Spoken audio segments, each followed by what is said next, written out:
अस्सलाम वालेकुम जी दोस्तों, की हाल है? ठीक हो? अच्छा दोस्तों, साडा अज दा जिहड़ा मौजू आ ना, इंतहाई अहम मौजू आ। गंदम तो एलर्जी। जिहड़े लोगां नूं गंदम खाण तो, आटा खाण तो एलर्जी हुंदी आ, और वो लोग बड़े परेशान हुंदे ने। कई मरीज आउंदे ने, डॉक्टर साहब गंदम तो एलर्जी आ, लेकिन इलाज करा करा के थक गए आ, आराम नहीं आ रहा। ते मजबूर इन्ने हो चुके हैं कि हुण कोई ना कोई दूसरी चीज़ खा के गुजारा करना पैंदा है। दोस्तों, अगर रोटी बंदा ना खावे ते बंदे नूं सुकून नहीं आउंदा। तुसीं एक दिन रोटी छड्ड के देख लो, तुहानूं बेसुकूनी हो जाएगी। बेशक तुसीं सारा दिन जो मर्जी खांदे रहो, फ्रूट खांदे रहो, जैनी वन, बाजरे की रोटी, मकई की रोटी, लेकिन जदों तक तुसीं गंदम की रोटी नहीं ना खाओगे, ਤੁਹਾਨੂੰ ਸਕੂਨ नहीं आऊगा। ਤੁਹਾਡੀ ਭੁੱਖ ਜਿਹੜੀ खत्म नहीं होएगी। बाकी चीज़ां खाओगे, थोड़ी देर बाद फिर भुख लग जाएगी। अगर तुसीं गंदम की रोटी खाओगे, आटे की रोटी खाओगे, तो बड़े पुरसकून तरीके नाल सारा दिन भी गुजर सकता है। तो बासकत इवें हुंदा है, वालदैन नूं एलर्जी हुंदी है, बच्चों नूं एलर्जी हो जाती है, यानी नस्ल दर नस्ल भी ये बीमारियां मुंतकिल हुंदियां ने। अज दी साडी जिहड़ी रैमडी आ, ये इंतहाई अहम रैमडी आ। ये गंदम की एलर्जी नूं सिर्फ एक खुराक खत्म कर सकती आ।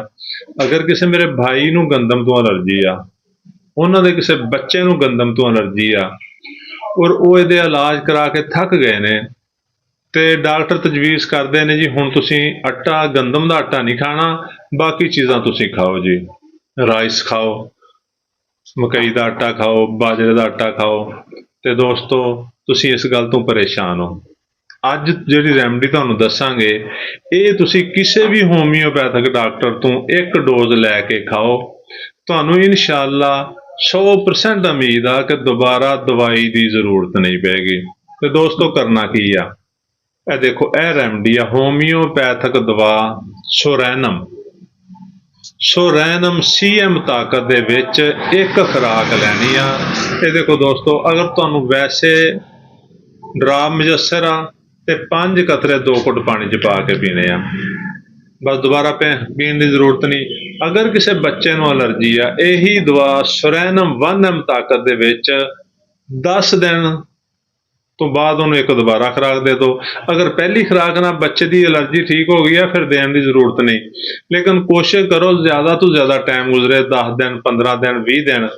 अगर दोबारा खुराक रिपीट करनी पवे तो 15 तो 20 दिन बाद रिपीट कर दिओ, तो इंशाअल्लाह दोबारा दवाई की जरूरत नहीं पेगी।